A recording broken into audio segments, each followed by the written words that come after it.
अटल बिहारी वाजपेयी, जन्म 25 दिसंबर 1924, ग्वालियर, मध्य प्रदेश। पढ़ाई Victoria college Gwalior और डीएवी कॉलेज कानपुर। 1942 स्वतंत्रता संघर्ष के दौरान जेल। 1951 जनसंघ की स्थापना में भूमिका। 1957 लोकसभा में प्रवेश। 1957 से 77 जनसंघ पार्लियामेंट्री पार्टी के लीडर। 1962 राज्यसभा के लिए निर्वाचित। 1967 एक बार फिर लोकसभा के लिए चुने गए। 1968 से 73 अध्यक्ष भारतीय जनसंघ। 1971 तीसरी बार लोकसभा में। 1975 से 77 इमरजेंसी के दौरान जेल। 1977 चौथी दफा लोकसभा के लिए निर्वाचित। 1977 से 79 विदेश मंत्री। 1980 पांचवी बार लोकसभा में। 1980 से 86 अध्यक्ष भारतीय जनता पार्टी। 1984 लोकसभा चुनाव में माधवराव सिंधिया से पराजित। 1986 मेंबर राज्यसभा। 1980 से 84, 1986 और 1993 से 96 बीजेपी पार्लियामेंट्री पार्टी के लीडर। 1991 छठी बार लोकसभा के मेंबर। जुलाई 1993 से मई 1996 लोकसभा में ऑपोजिशन के लीडर। 16 मई 1996 से 31 मई 1996 भारत के प्रधानमंत्री। 1 जून 1996 से लोकसभा में विपक्ष के लीडर। देश का प्रधानमंत्री कौन हो, ये सवाल दिल्ली के एक अखबार ने हाल में एक पोल के जरिए लोगों से पूछा, तो इस पोल के मुताबिक जवाब मिला कि 57% भारतीय अटल बिहारी वाजपेयी को प्राइम मिनिस्टर दोबारा देखना चाहते हैं। भाषण देने में माहिर, इनकी अपनी लोकप्रियता नई बात नहीं है, लेकिन इनकी पार्टी की पॉपुलैरिटी कुछ ही सालों से देखने को मिली है और इसका खास श्रेय वाजपेयी जी को जाता है। आइए मिलिए भारत के भूतपूर्व और शायद भावी प्रधानमंत्री से, जिनके साथ हमने उनके चुनाव क्षेत्र लखनऊ में एक दिन बिताया। हम अटल जी के साथ दिल्ली से रात को रवाना हुए लखनऊ मेल से और सुबह के 7 बजे हमारी गाड़ी लखनऊ पहुंची।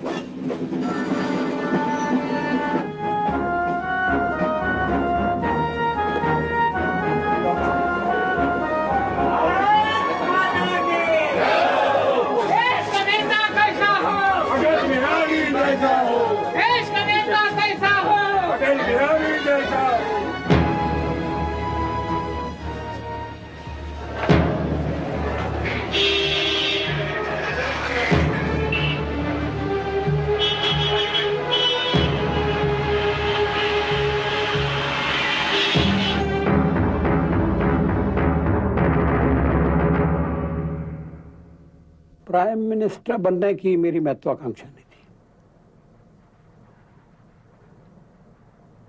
मुझे अंदाज भी नहीं था कि मैं कभी प्राइम मिनिस्टर बन जाऊंगा। मैं तो पत्रकार के नाते अपनी जिंदगी बिताना चाहता था, लेकिन राजनीति में जब आ गया और उसमें फंस गया तो मेरी इच्छा थी और अभी भी है कि मैं बेदाग इसमें से निकल जाऊं और लोग मेरे बात कहें कि अच्छा आदमी था जो देश को, दुनिया को बेहतर बनाने की कोशिश करता रहा। आपके बारे में ये एक पोल निकला है पिछले महीने के 57% भारतीय चाहते हैं कि आप दोबारा प्राइम मिनिस्टर बने, तो इससे आपको क्या लगता है, क्या महसूस होता है? इससे मुझे लगता है कि लोगों को मुझसे शिकायत नहीं है और वो मुझ पर भरोसा करने के लिए तैयार है। मैं उस भरोसे लायक सिद्ध होऊंगा या नहीं होऊंगा ये तो मुझे दिखाना है, लेकिन दिखाने के लिए अवसर की जरूरत होगी।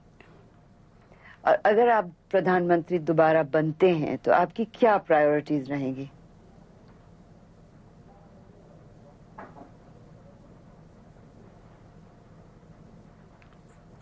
अलग अलग प्रमुखताएं गिनाना बहुत मुश्किल है, क्योंकि एक साथ कई काम करने होंगे। कोई समस्या ऐसी नहीं है कि केवल उसे उठा लिया जाए और बाकी के सवाल सब एक तरफ रख दिए जाएं। लेकिन मुझे लगता है कि राजनीति में भी और लोकतांत्रिक संस्थाओं में भी विश्वसनीयता को फिर से कायम करना ये बहुत जरूरी है। लोगों का राजनेताओं पर से विश्वास उठ रहा है, लोगों का लोकतांत्रिक संस्थाओं पर से भरोसा उठ रहा है। उसको फिर से स्थापित करना लंबा काम है। एक ऑर्डर निकालने से नहीं होगा, एक आदेश से नहीं होगा, या फरमान जारी कर दिया और डेमोक्रेटिक इंस्टीट्यूशंस की क्रेडिबिलिटी वापस आ जाएगी। दोष किसका है कि ये विश्वास उठ गया? राजनेताओं का। भारतीय जनता पार्टी की सरकारें देश के कई बड़े राज्यों में रही हैं और यहाँ भी वही सत्ता का उपभोग करना, सरकार ढंग से ना चलाने की परंपरा कायम रही है। सरकारों का एक ढर्रा है, बंधा बनाया ढर्रा है, और उसको बदलना बहुत मुश्किल काम है। अंत्योदय की स्कीम राजस्थान में जिस तरह से सफल हुई थी, तो अंतर्राष्ट्रीय संस्थाओं ने भी उसके लिए बधाई दी थी।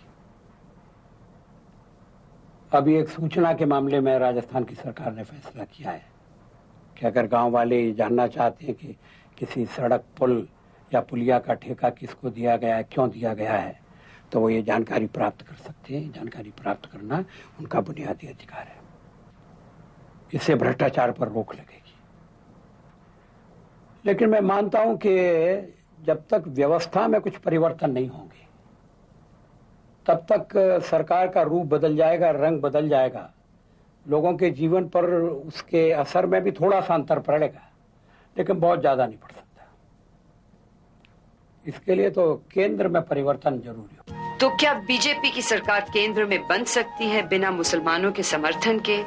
अटल जी के चुनाव क्षेत्र से कुछ ही दूर है अयोध्या, जहां 1992 में बाबरी मस्जिद को कुछ लोगों ने हिंदुत्व के नशे में आकर और बीजेपी की उस समय की राजनीति से उत्साहित होकर गिरा डाली थी। मुसलमान क्या इस घटना को भूल चुके हैं? हम उम्मीद करते हैं कि हमें मुस्लिम मतदाताओं का भी समर्थन मिलेगा। थोड़ा समर्थन मिलने लगा है, ये समर्थन बढ़ रहा है। मैं लखनऊ से निर्वाचित हुआ हूँ, यहाँ मुझे मुस्लिम वोट मिले थे। मुसलमानों में भी चिंतन की एक दोबारा प्रक्रिया शुरू हो गई है। वो सोचते हैं कि अन्य दलों के साथ जाने के बाद क्या मिला। बुनियादी सवाल तो हल नहीं हुए, गरीबी के, बेकारी के, अशिक्षा के, और व्यर्थ में तनाव पैदा हो जाता है। हमारी सरकारों के कामकाज को देखकर उन्हें भरोसा हुआ है कि भाजपा के राज्यों में मजहब के आधार पर भेदभाव नहीं होगा।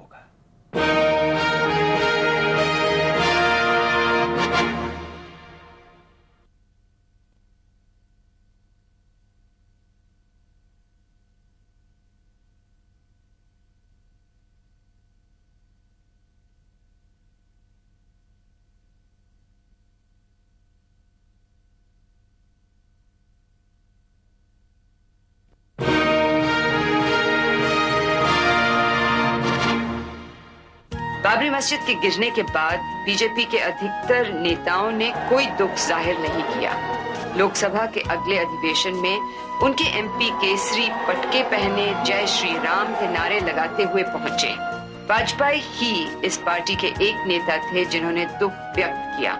एक दुर्घटना थी जो हो गई। कोई नहीं चाहता था कि ढांचा इस तरह से तोड़ा जाए।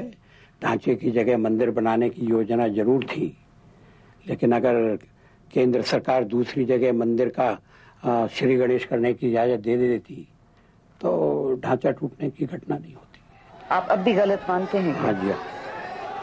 और क्यों हुआ? किसका दोष है इसमें ज्यादा? नहीं, हम सब दोषी हैं।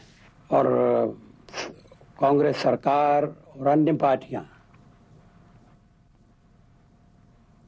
इन्होंने वक्त की नजाकत को ताला खोलने का फैसला हमारा फैसला नहीं था, अदालत का फैसला था। स्वर्गीय श्री राजीव गांधी ने फैजाबाद जाकर चुनाव अभियान का उद्घाटन किया था, राम राज्य का नारा दिया था, ताला खोलने के खिलाफ सारे देश में विरोध हमने संगठित नहीं किया, लेकिन उस विरोध के कारण एक भावना जब हजारों साल से हिंदू मानस में, साइकी में ये बात घर करके बैठी हुई है कि अयोध्या में भगवान राम का जन्म हुआ था, जन्म स्थान पर एक मंदिर था जिसे तोड़ा गया और वो फिर से वहां एक मंदिर देखना चाहते हैं। अब ये प्रश्न ऐसा था कि जैसे ही देश की आज़ादी के बाद जैसे सोमनाथ का मामला तय हो गया, अगर सबको मिलाकर बिठाकर और अगर स्थानीय आधार पर यह मामला छोड़ दिया जाता तो बात इतनी नहीं बिगड़ती, इतना बड़ा मामला नहीं बनता, मसला नहीं बनता। स्थानीय लोग तय कर लेते कि ठीक है भाई, यहाँ मंदिर बना दिया जाए और थोड़ी दूर पर मुसलमानों की नमाज के लिए भी प्रबंध कर दिया जाए।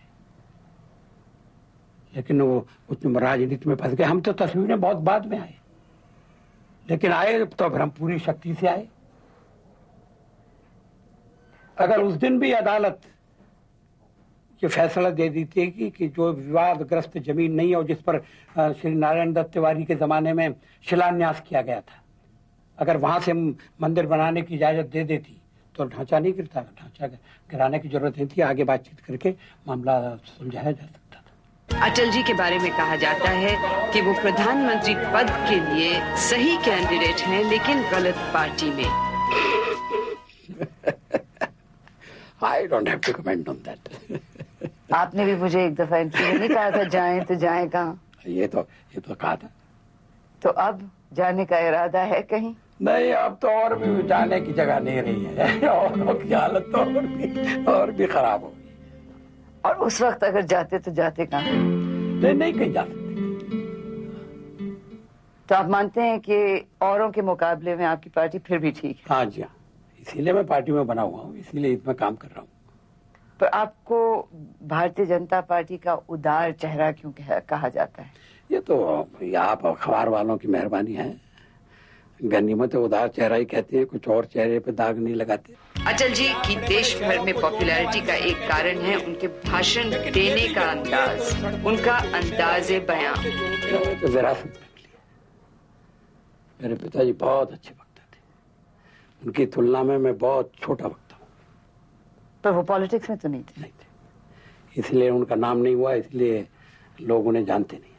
बहुत अच्छे वक्ता थे और मेरे बाबा भी बहुत अच्छे वक्ता थे। तो प्रैक्टिस करने की जरूरत नहीं? प्रैक्टिस की जरूरत नहीं। आपको मालूम है हिटलर शीशे के सामने खड़े होकर मैंने कोई प्रैक्टिस नहीं किया। कभी नहीं? कभी। अटल जी अपनी कॉन्स्टिट्यूंसी में सिर्फ हमसे मिलने नहीं आए, वो हर महीने यहाँ आते हैं आम लोगों की समस्याओं के बारे में जानकारी लेने, उनकी मदद करने और अपने एमपी फंड में से विकास की योजनाओं का उद्घाटन करने।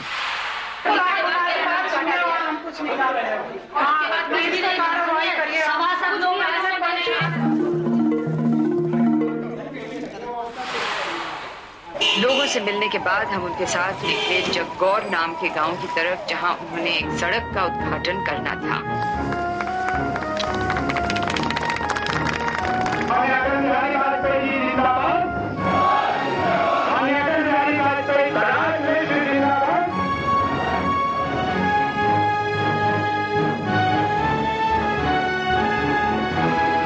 इस बात की बड़ी चर्चा है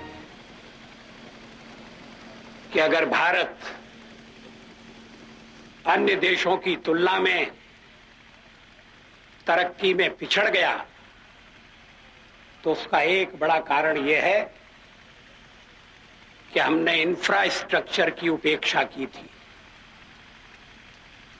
अंग्रेजी का शब्द है इंफ्रास्ट्रक्चर, जिसका मतलब है बुनियादी ढांचा।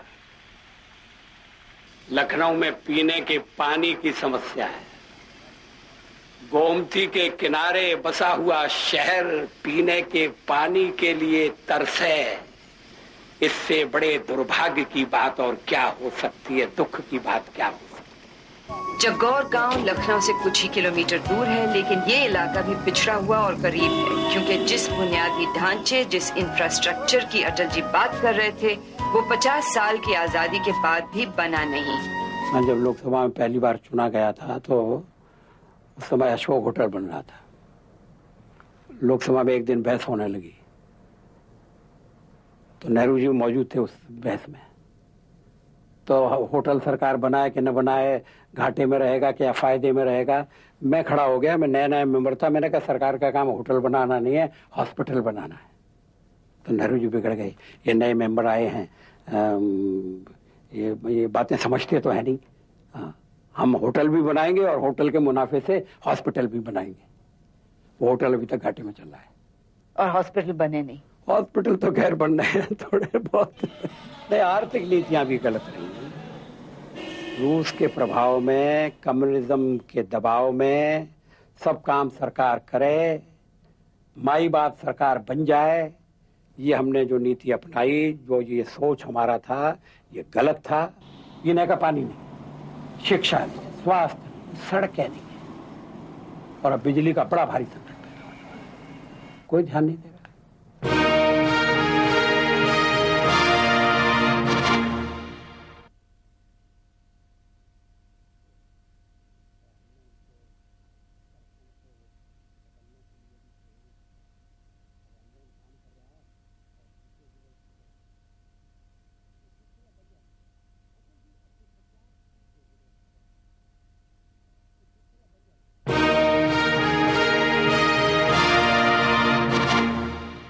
अटल जी अपने 50 साल लंबे राजनीतिक जीवन की सबसे बड़ी उपलब्धि क्या मानते हैं? मुझे संतोष है कि मैंने अभी तक अपने कर्तव्य का पालन किया है।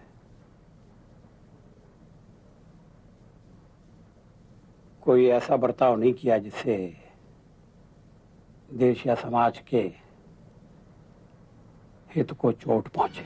और सबसे बड़ी असफलता? मैं व्यक्तिगत सफलता असफलता की कसौटी पर नहीं कसता,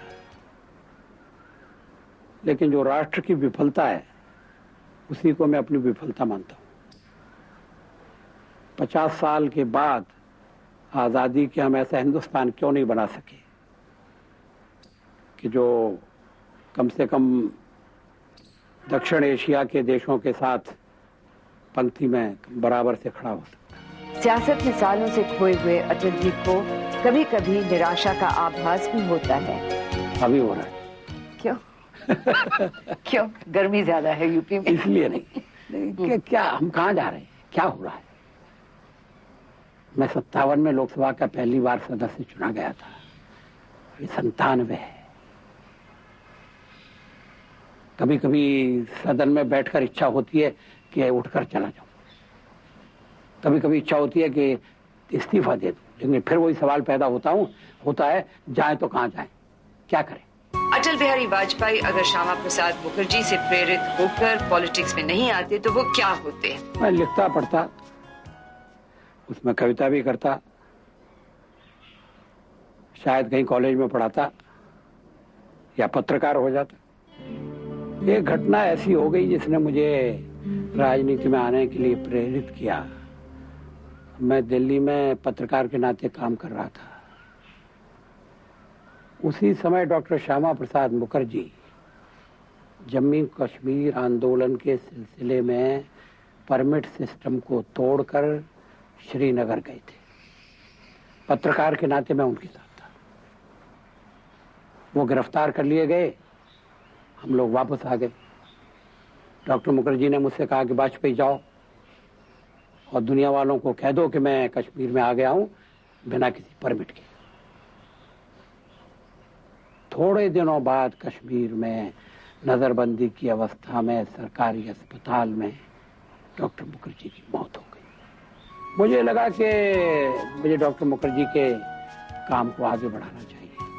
अटल जी ने अक्सर कहा है कि सियासत के रेगिस्तान में आकर उनकी कविता की धारा सूख गई है।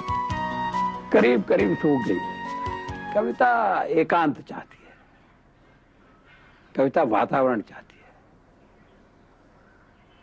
कविता एक तरह का माहौल चाहती है।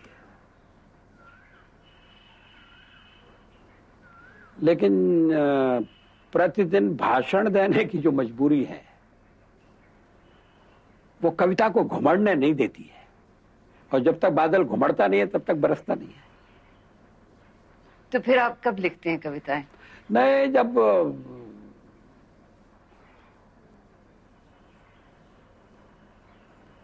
जब लिखने से अपने को रोक नहीं पाता हूं तभी लिखता हूं। कविता के अलावा और कौन से शौक हैं? आप रिलैक्स करने के लिए क्या करते हैं? मैं घूमता हूं, रोज घूमना पसंद करता हूं। सागर का किनारा और हिमालय की चोटियां मुझे आकृष्ट करती हैं। खाना भी अच्छा बनाता हूं। क्या क्या? सब चीजें अच्छी बना सकता हूं, लेकिन मैं खिचड़ी बहुत अच्छी बनाता हूं और हलवा अच्छा बनाता हूं, खीर अच्छी बनाता हूं। वक्त कहाँ मिलता है आपको बनाने के लिए? नहीं, वक्त तो निकालना पड़ता है। जब कुछ करने के लिए नहीं होता तभी शौक भी तभी पूरे होते हैं जब वक्त होता है। अच्छा, तो खाना बनाते हैं, घूमते हैं और गाना बजाना? और पढ़ता हूँ, संगीत में सुनता हूँ, शास्त्रीय संगीत भी, नया संगीत भी। मुझे ऐसे गाने पसंद हैं जो दर्द से भरे हों। पुराने फिल्म के भी हैं। मीरा के गीतों में बड़ा दर्द है।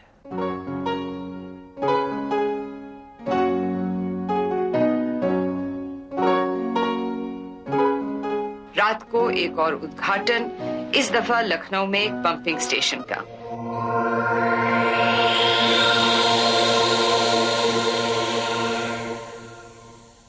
राजनीति में कई किस्म के लोग आते हैं, वकील, पत्रकार, अध्यापक और आजकल डकैत भी। लेकिन कवि अपनी लोकसभा में कम ही दिखते हैं, बल्कि अटल जी ही एक हमारे राजनेता हैं जो पॉलिटिक्स में इतने साल रहने के बाद अब भी कविता लिख पाते हैं। तो आखिर में आपको कवि अटल बिहारी से मिलाएं। कवि उदास है, लिखने की उसकी इच्छा नहीं है, फिर भी लिखता है। इस तरह से शुरू करता है, गीत नहीं गाता हूं, गीत नहीं गाता हूं, बेनकाब चेहरे हैं, दाग बड़े गहरे हैं, टूटता तिलस्म आज सच से भय खाता हूं, गीत नहीं गाता हूं, गीत नहीं गाता हूं। लगी कुछ ऐसी नजर, बिखरा शीशे सा शहर, अपनों के मेले में मीत नहीं पाता हूं, गीत नहीं गाता हूं, गीत नहीं गाता हूं। फिर ये विश्वासघात की कल्पना है। पीठ में छुरी सा चांद, राह हो गया रेखा फांद, मुक्त के क्षणों में बार बार बंध जाता हूं, गीत नहीं गाता हूं, गीत नहीं गाता हूं। लेकिन परिस्थिति बदली, मनस्थिति बदली। कवि ने कहा कि मैं लिखूंगा, और कवि ने लिखा, गीत नया गाता हूं, गीत नया गाता हूं, टूटे हुए तारों से फूटे वासंती स्वर, पत्थर की छाती में उगाया नव अंकुर, झरे सब पीले पात, कोयल की कुहुक रात, प्राची में अरुणिमा की रेख देख पाता हूं, गीत नया गाता हूं, गीत नया गाता हूं। इसका अंतिम है, टूटे हुए सपने की सुने कौन सिसकी, टूटे हुए सपने की सुने कौन सिसकी, अंतर को चीर व्यथा पलकों पर ठिठकी, हार नहीं मानूंगा, रार नहीं ठानूंगा, काल के कपाल पर लिखता मिटाता हूं, गीत नया गाता हूं, गीत नया।